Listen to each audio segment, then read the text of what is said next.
राजनीति विज्ञान का इतिहास के साथ संबंध आज हम ये अध्ययन करने जा रहे हैं। राजनीति विज्ञान एक ऐसा सब्जेक्ट है जिसमें राज्य एवं सरकार के अध्ययन से संबंधित सभी प्रक्रियाओं का लक्ष्य निर्धारित किया जाता है और इतिहास का संबंध अतीत से है। और मानव की इच्छाओं की पूर्ति के लिए जब राजनीति विज्ञान अतीत, वर्तमान और भविष्य का अध्ययन करता है तो उसे इतिहास के साथ संबंध स्थापित करना पड़ता है। इतिहास राजनीति विज्ञान की जड़ है और राजनीति विज्ञान इतिहास का फल है। यानी प्रारंभिक अवस्था इतिहास है और उसके बाद की अवस्था का नाम राजनीति विज्ञान है। अरस्तु कहते हैं मानव की अनंत आवश्यकताएं हैं।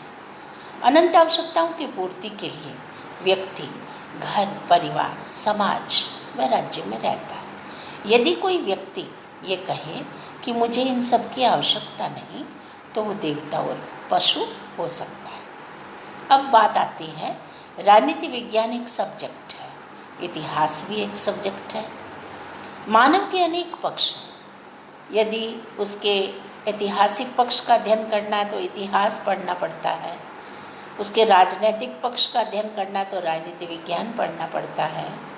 सामाजिक पक्ष के लिए समाजशास्त्र, आर्थिक पक्ष के लिए अर्थशास्त्र और मनोवैज्ञानिक यानी मन स्थिति के लिए मनोविज्ञान, नैतिकता के लिए नीति शास्त्र, यानी इसी तरह हर पहलू के लिए सब्जेक्ट होता है।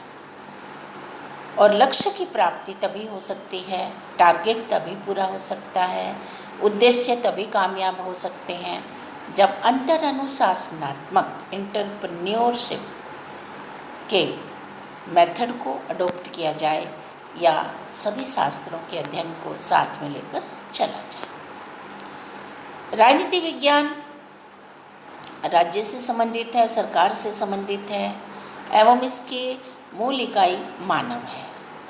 इसलिए उसे अनंत आवश्यकताओं की पूर्ति के लिए सभी शास्त्रों का अध्ययन करना पड़ता है। अरस्तु का कहना है राजनीति विज्ञान, क्योंकि अरस्तु राजनीति विज्ञान का जनक है और उसने इस बात पर बल दिया कि राज्य की उत्पत्ति आवश्यकताओं की पूर्ति के लिए हुई और उसका अस्तित्व अच्छे जीवन के लिए विद्यमान। यानी राज्य मानव जीवन को सुंदर, सुखमय, आनंदमय बनाने के लिए तत्पर रहता है, उसे रहना चाहिए। मानवीय जीवन को आनंदमय बनाना है, अनंत आवश्यकताओं की पूर्ति करनी है, लोकप्रिय शासन व्यवस्था को स्थापित करना है, उसे संचालित करना है, तो बैक हिस्ट्री पोर्शन यानी पिछले ऐतिहासिक पृष्ठभूमि को जानना जरूरी हो जाता है कि पहले राज व्यवस्थाएं कैसे काम करती थी, राजा शासन व्यवस्था का संचालन कैसे करता था, राजा और प्रजा के बीच संबंध कैसे रहे, लोकप्रियता कैसे हासिल की जा सकती है, क्या नीतियाँ, क्या कार्यक्रम, क्या विकास के कारण रहे, पतन के भी क्या कारण रहे। सभी कारणों को, अतीत के सभी पहलुओं को जानने के लिए राजनीति विज्ञान को इतिहास का अध्ययन करना पड़ता है। राजनीति विज्ञान सर्वोत्तम संस्था से रिलेटेड है, यानी राज्य और सरकार से, लेकिन ये संस्थाएं तो बाद में आई, उसका मूर्त रूप सरकार है। यदि हम इतिहास की तरफ देखें तो राजतंत्रात्मक शासन व्यवस्थाएं जो वंशानुगत रूप है, जो अधिनायक तंत्र है, निरंकुश तंत्र का रूप है, जो लोकतंत्र है जिसे आज हम वर्तमान रूप में देख रहे हैं। सभी शासन व्यवस्थाओं के अपने अपने काम करने के तरीके थे, अपना अपना प्रभाव था, अपने अपने कार्यक्रम थे, अपनी नीतियाँ थी जिसे सोच समझकर संचालित, निर्देशित और नियंत्रित किया जाता था। इतिहास का संबंध मानव के अतीत से है और राजनीति विज्ञान का संबंध मानव के वर्तमान से और भविष्य से है। तीनों ही बातें एक दूसरे से जुड़ी हुई है। यानी राजनीति विज्ञान को मटेरियल जो है, बेसिक बातें जो है, आधार जो है वो इतिहास से मिलता है। यदि राजनीति शास्त्र इतिहास का अध्ययन न करे तो वह सफल नहीं हो पाएगा, यानी वह टारगेट पूरा नहीं कर पाएगा, वह मानवीय आवश्यकताओं की पूर्ति के लिए पूरी तरह से सक्षम सिद्ध नहीं हो पाएगा। तो उसे मटेरियल जो है ऐतिहासिक, क्योंकि इतिहास घटनाओं का विवरण मात्र है जहाँ से रिकॉर्ड मिलता है। और यदि राजनीति शास्त्र ना हो तो इतिहास का महत्व नहीं रहेगा, और यदि इतिहास नहीं हो तो राजनीति विज्ञान का भी महत्व नहीं रहेगा, यानी दोनों एक दूसरे के पूरक हैं। इसका कारण ठीक उसी तरह से है जैसे हम पहले बता रहे थे कि एक जड़ और पेड़ का क्या संबंध होता है, जड़ पेड़ और फल का क्या संबंध होता है, वैसे ही इन शास्त्रों का संबंध है, इन सब्जेक्ट्स का संबंध है। क्यों? क्योंकि इनके पीछे इनकी इकाई जो है वो मानव है, और मानव मनोवेग का पुतला है। अनंत आवश्यकताएं हैं उसकी, और वह अपनी आवश्यकताओं की पूर्ति अपनी गवर्नमेंट से चाहती हैं, वह सरकार से चाहते हैं। इसीलिए जनता का जनता द्वारा जनता के लिए शासन, यानी वैधता, औचित्यता की बात आती है कि क्या कार्य किए जा रहे हैं, क्या वास्तव में जनता उससे लाभान्वित है। तो लोकप्रिय शासन सत्ता स्थापित करने के लिए, संवैधानिक प्रावधानों के अनुरूप कार्य करने के लिए नागरिकों को मौलिक अधिकार, दायित्व, कर्तव्य और अधिकार देने के लिए हर पहलू से राजनीति विज्ञान को सभी शास्त्रों के साथ संबंध स्थापित करना पड़ता है। लेकिन आज जो हम पढ़ रहे हैं इतिहास के साथ संबंध, तो वो अपने आप में एक महत्वपूर्ण पहलू है। राजनीति विज्ञान का व्यापक क्षेत्र है। व्यापक क्षेत्र इसलिए कह रही हूँ क्योंकि व्यक्ति, परिवार, समाज, राज्य, अंतर्राज्य, राष्ट्र, अंतर्राष्ट्र संबंधों की स्थापना जो है वो राजनीतिक व्यवस्था के माध्यम से संभव हो पाती है। अब बात वही आती है, आज किसी देश से, किसी राष्ट्र से विदेशिक संबंध स्थापित करने हैं, कोई व्यापारिक संबंध स्थापित करने हैं, संधि समझौता वार्ता करनी है, तो निश्चित रूप से उस सदस्य राष्ट्र के साथ पहले क्या संबंध रहे, पहले क्या समझौते हुए, पहले क्या वार्ताएं हुई, वो सारी पृष्ठभूमि का आकलन जरूर किया जाता है, विश्लेषण जरूर किया जाता है।